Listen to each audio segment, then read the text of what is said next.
Kahapon po nag-post si Congressman Pulong Duterte. Sabi niya, may info siya na naglabas na raw may in-issue na warrant ang ICC for Senator Bongo. If ever lang, sir, na totoo yun, and Senator Bongo will seek the help of the Senate, can you expect the same, yung binigay kay Senator Bato, na protective custody? Wala pa akong nakukuhang information na ganun, so it's very difficult again, it's very difficult to preempt. No? Let's wait kung totoo nga yung information na yun. So, sa ngayon, sir, di ba kasi parang sinasabi nila, kapag may session, hindi pwedeng mag-aresto sa Senate. May ganun bang aasahan si Senator? Ayoko magsalita in advance kung wala pang information. Mahirap, no? Mahirap. The situations vary. No? So it's very hard to answer, and then iba naman yung situation. Sir, yung kay Senator Jinggoy Estrada, di ba nagbaba ng Sandigan Bayan ng 90 days suspension? Ang Senate po ba, kailangan pa yun i-approve o automatic na yun? Okay. Yung kung ano yung itong 90 days suspension, hindi bago ito, no? Nangyari na ito in the past, no, with other senators. So kung ano yung naging practice in the past and ano ang legal practice in the past, yun ang susundan natin.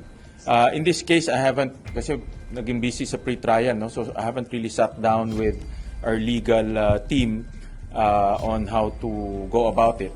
But ang masasabi ko lang, kung ano yung legal practice in the past, yun ang susundan natin. I'll give you a straight answer pag nakausap ko ng legal team.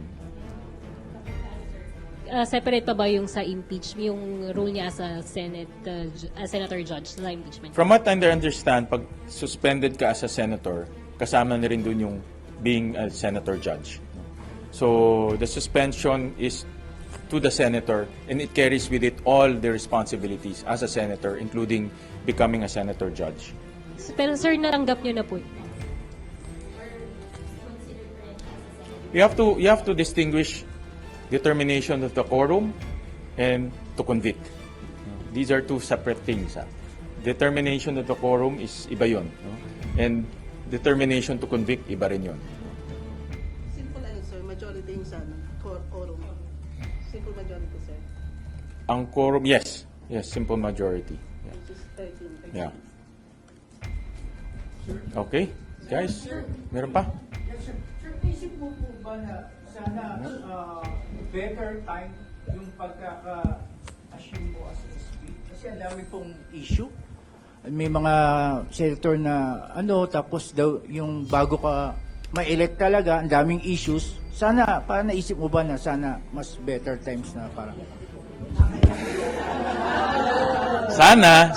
Sana talaga. Lahat naman tayo gusto natin to assume a role during better times, diba? Lahat naman tayo, pero nasa Diyos yan eh. No, ito yung time na ibinigay sa akin ng Diyos eh. So, I just have to accept His will. No, so, I wish it was a better time, a more harmonious, a more less stressful, but that wasn't the time given to me. So, I just have to accept that. Yes.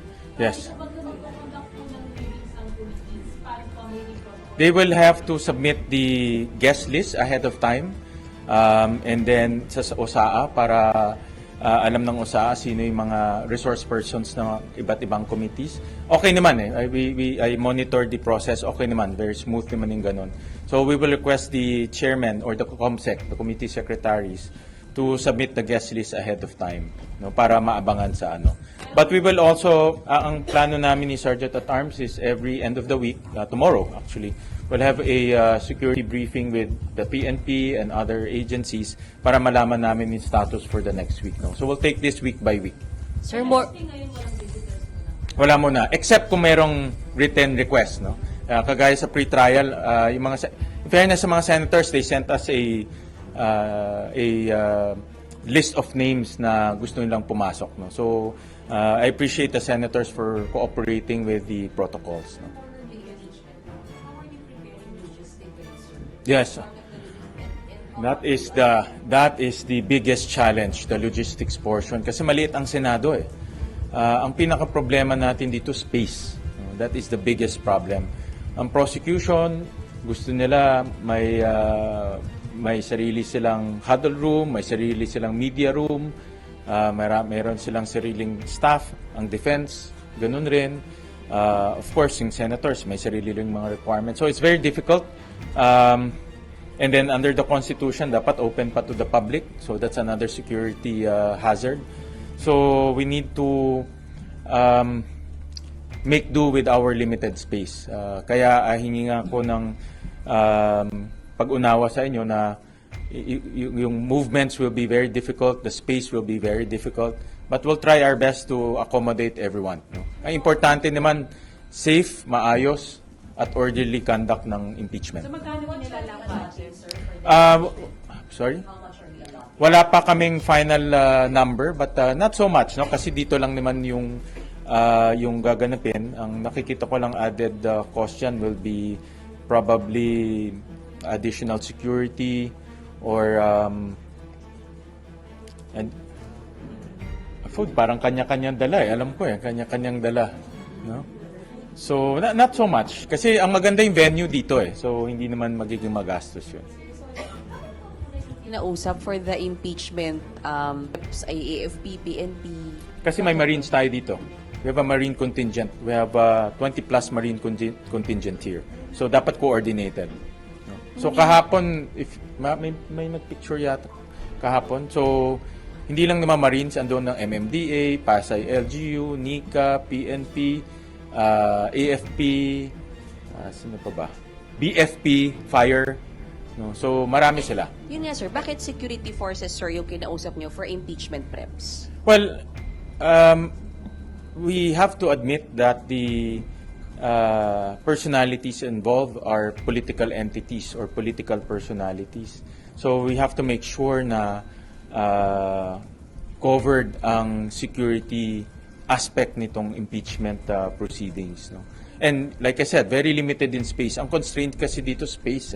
No? So inuna na namin i-meet itong logistics and security aspects. Comment lang sa sinabi ni Senator Ping Lacson na umabot daw ng 700 million yung nalustay in the past weeks. Dahil doon sa mga nangyaring kaguluhan, walang nag-boycott sa session, walang hearings, and paano nyo po babawiin yung lost time and yung Well, kinumpute namin ang budget ng Senado per day is about 24 million, no? Almost 25 million. No? Just to operate the Senate. The Senate is a big institution. We have 2,000 people, may isang building tayo. So, if you count those days, those are the days na naging unproductive. No? Kaya nasabi ko nga in one of our press cons na sayang yung pera na ibinibayad ng tao sa sweldo, sa kuryente. So, babawiin naman natin yan in the next few days. No? So, we'll back down to work. No? Sir, kung hindi na Senate days, anong episode tayo ngayon? Back to work season. Hindi back to school, back to work. Agenda ng caucus before the impeachment. Yes? Ano lang po yung magiging agenda ng all members caucus before the Marami. Yung security, yung schedule, yung outcome ng pre-trial conference. Yung pre-trial conference kasi we narrow down also the time. So, gaano kahaba. No? So, and then, it will narrow down also the day itself, kung sinong testigo ang ipepresenta, anong ebidensya ipepresenta. So lahat yan on a per day nakalatag na yan. No? So we will discuss that with the senators. You also see it as a way para ma-ensure that congressmen after yung congressmen. Yes, what do you mean? Also, Na okay na po lahat yung mga senators after the dispute. yeah, like I said, no, lahat naman ay sa mga nakakausap ko, generally the senators just want to go back to work. And itong impeachment is part of our responsibilities under the Constitution. So it's part of our work. No? SB, Kaya sir. magiging dalawa yung trabaho namin, impeachment and legislation. The SB, yung parking ng senators, bakit sarado? Interestingly, bakit po hindi Yung yung sa likod kasi walang x-ray machines, tsaka walang metal detector. No? So, pinag-aaralan pa how to secure that entry. Unlike dito sa harap, may x-ray machines, may metal detector, at mayroong registration ng guest. No? Sa likod, wala eh. So, we're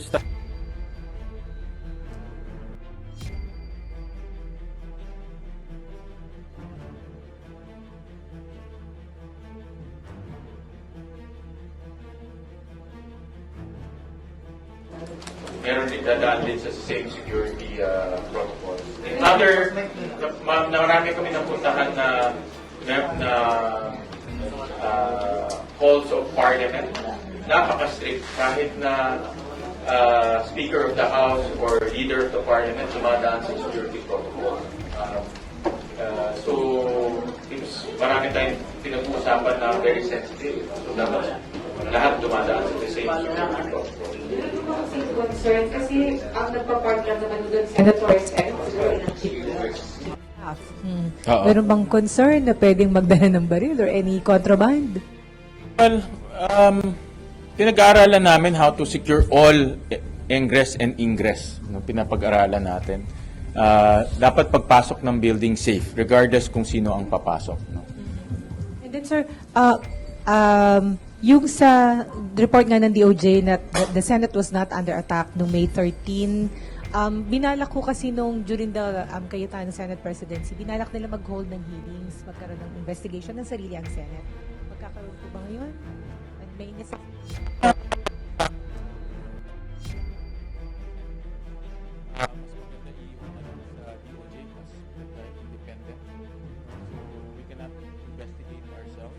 So, in the next few days, we'll coordinate with the DOJ on that.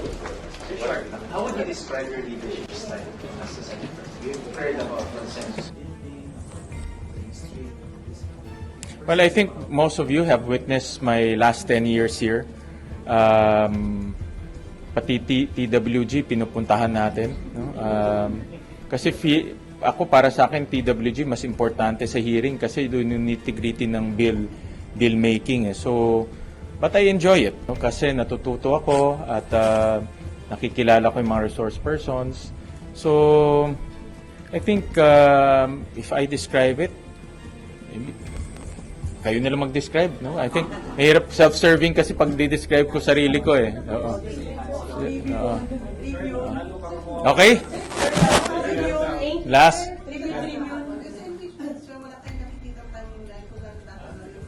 Wala pa. We'll wait for the pre-trial conference. We'll be discussing that. Wala pa. Last, si May pag-uusap po ba within the majority to file a motion to the Sandigan Bayan to lift the suspension of Senator Jinggoy because Senator Lacson over the weekend mentioned that he cited the pronouncement of Ombudsman Boying Rimulya na at least 9 senators are at risk to be subjected to a probe. So sabi niya, it could possibly derail the impeachment if lahat yon ay masususpend. Those are just parang, if I'm not mistaken, statements, hypothetical scenarios and statements. So mahirap mag-react to those type of comments kung hindi pa naman nangyayari. And we cannot file to the Sandigan because we're not a party of interest. Eh. It's between the respondent and also the state. No? Kami hindi kami kasali doon. Okay, sir. So walang effort to file a motion? Wala. Okay. Thank you, sir. Alright? Thank you. Picture tayo guys with Walang ano